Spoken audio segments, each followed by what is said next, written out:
All right, the Pistons signed somebody. It's Kevin Knox, and Mm-hmm. Craig, it's 2 years, 6 million. We like it. Check that box. Also Check. check the fact that he's a shooter. Um, where are you at with this signing? We both I like it. Where are you at with it? I like it. I like it. I Yeah. mean, the slide you just had up, the website you just had up, I think Keith Smith says it best. A terrific flyer for the Pistons. There's still a talented player in there. The exact kind of move you should make in the middle of a rebuild. Keith Smith's a smart guy.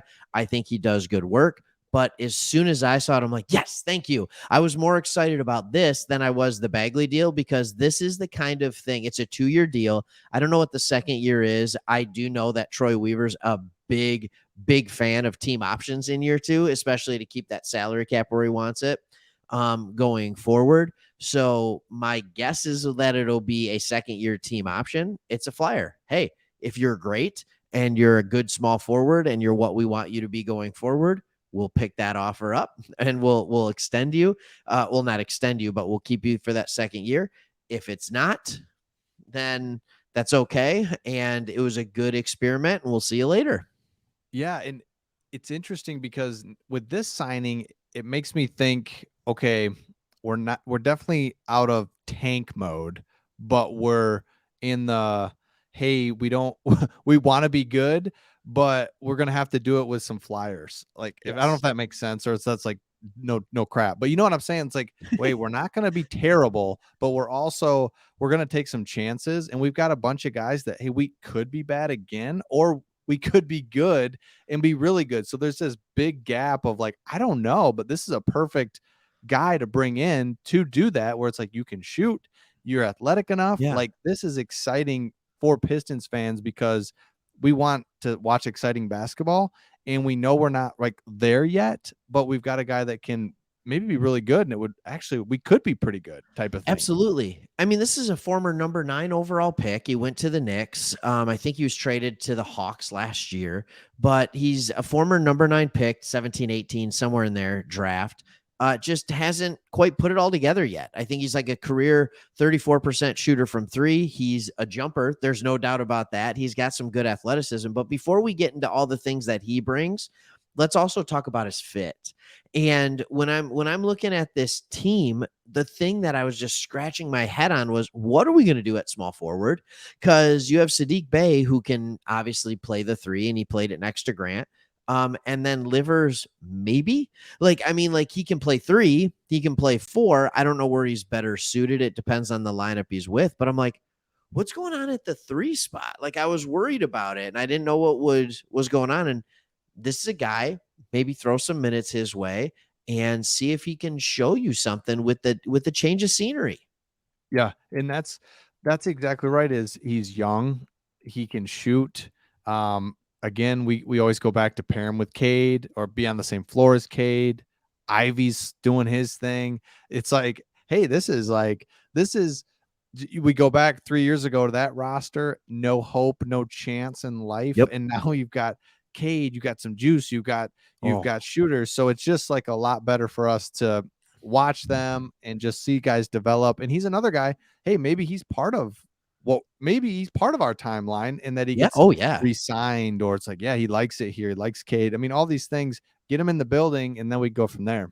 So I'm going to make a really weird comparison because they're not the same player at all. But 2 years ago, right around this time, I think it was 2 years ago, maybe 3. Weaver's first year on the job, he goes out and he signs a guy named Josh Jackson, right? And he's a guy who's kind of been, here or there. He's never really found his footing on an NBA team. He had a decent year, I think, with the Grizzlies, but it's just like, what is he? Like, is he good? But we went out and we brought him in because he was the number 3 pick or number 4 pick or 5. I don't know what it was from a few years prior. And it's like, let's take a flyer on this guy and give him a prove it deal. Well, now we go out, we do the same thing with Kevin Knox. The only difference is that when we got Jackson, everybody was like, this guy's going to be great. Like, this guy's going to be the guy. And then he showed some flashes of it, but it's like, no, he was never going to be the guy. Whereas Kevin Knox can come in and there's so much talent around him that it's like, all right, here's what we want you to do. We don't need you to produce for us. We don't need you to do anything crazy. Play good defense, stand in the corner, shoot threes, and every once in a while do a backdoor cut and show off your athleticism finishing at the rim. Like, Yeah. it's not a complicated process for him right now. No, and it doesn't Kevin Knox feel like he's about the same size as the guy I'm gonna say. He does about the same things, but he's a cheaper version, low risk version. And by cheaper, I mean way cheaper. And the guy that And is by low everyone risk, was talking about was Miles Bridges, where big, thick, athletic. oh, Now they're a interesting. little different, but you we would take Kevin Knox all day. He's cheaper. He's not arrested. That helps. And then If you didn't say it, I was going to. It's not fun. I'm not laughing because he got arrested. no, I didn't mean to say that. Please but don't yell at me. I'm not laughing at him. That's not funny. It's not funny, but like you're right. That was really bad timing for him too. So I will say this though. And it looks like my guy Chris is gone. So I'm gonna finish this video up for you guys. Sometimes the internet just gets tricky. So I think when we look at this type of thing with Kevin Knox, it's like, all right, we understand what it is, right? But it is a cheap signing. And I do want to share this with all of you guys. And this is just some of his statistics over his career. And he's been an up and down player. And he's one of those guys who actually lost favor in New York. Now, here's the thing that also kind of coincides when Tibbs took over the team. And he has a very certain type of player that he likes. He's had flashes in 2021, 2020, or 21, 22, and even 18, 19 to an extent where he was shooting pretty well from the 3-point arc. He takes a lot of difficult shots. So if you can get good coaching around him and get him just taking the easy shot, like allowing the game to come to him, hopefully at that point he can start looking a little bit more like he did that rookie year when he was getting more minutes, when he was scoring more points. I mean, he was honest to goodness looking pretty good his rookie year for the Knicks. So this is one of those signings. I don't want you to think I'm sitting here being like, this is our new starting small forward. No, that's not what it is. But if he can be a quality player coming off the bench, take a flyer. Like, this is the kind of guy that you need to sign at the stage of the rebuild you're in. And quite frankly, even if you're not in a rebuild, he's the kind of guy that might, when he gets put in the right situation, just be that a little bit better. And I think Dwayne Casey has shown when people come to the Pistons from other scenarios, they usually do even better. I would argue Hamid has done better in Detroit than OKC. And that's kind of a tough one.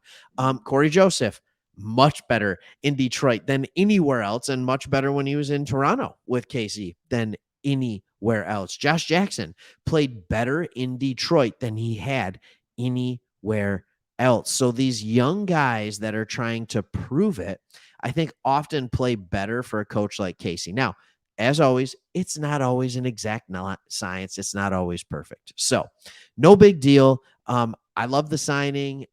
It's $3 million. What's not to love?